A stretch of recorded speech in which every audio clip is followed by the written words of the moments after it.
ಕಳೆದ ಸನ 2017ರಲ್ಲಿ ಯೆಮೆನ್ ದೇಶದಲ್ಲಿ ತನ್ನ ಬಿಸಿನೆಸ್ ಪಾರ್ಟ್ನರ್ನ ಜೀವ ತೆಗೆದು ಗಲ್ಲು ಶಿಕ್ಷೆಗೆ ಗುರಿಯಾಗಿದ್ದ ಕೇರಳ ಮೂಲದ ನರ್ಸ್ ನಿಮಿಷಾ ಪ್ರಿಯಾಳಿಗೆ ಈಗ ಬಿಗ್ ರಿಲೀಫ್ ಸಿಕ್ಕಿದ್ದು, ಗಲ್ಲು ಶಿಕ್ಷೆಯನ್ನ ಯೆಮೆನ್ ಸರ್ಕಾರ ಮುಂದೂಡಿದೆ.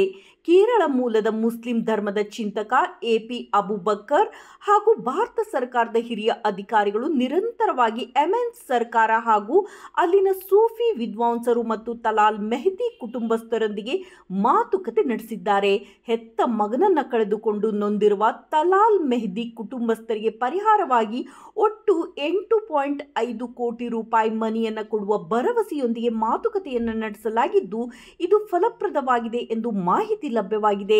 ಈ ಎಲ್ಲ ಬೆಳವಣಿಗೆಯಿಂದಾಗಿ ಇಂದು ಬುಧವಾರ ಗಲ್ಲಿಗೆ ಏರಬೇಕಾಗಿದ್ದ ನಿಮಿಷಾ ಪ್ರಿಯಾ ಈಗ ಬಚಾವ್ ಆಗಿದ್ದು, ಯೆಮೆನ್ ಸರ್ಕಾರ ಗಲ್ಲು ಶಿಕ್ಷೆಯ ದಿನಾಂಕವನ್ನು ಮುಂದೂಡಿದೆ.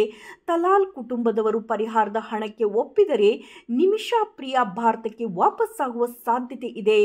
ವರದಿ ಚಂದ್ರಶೇಖರ್ ಸೋಮಣ್ಣನವರ್.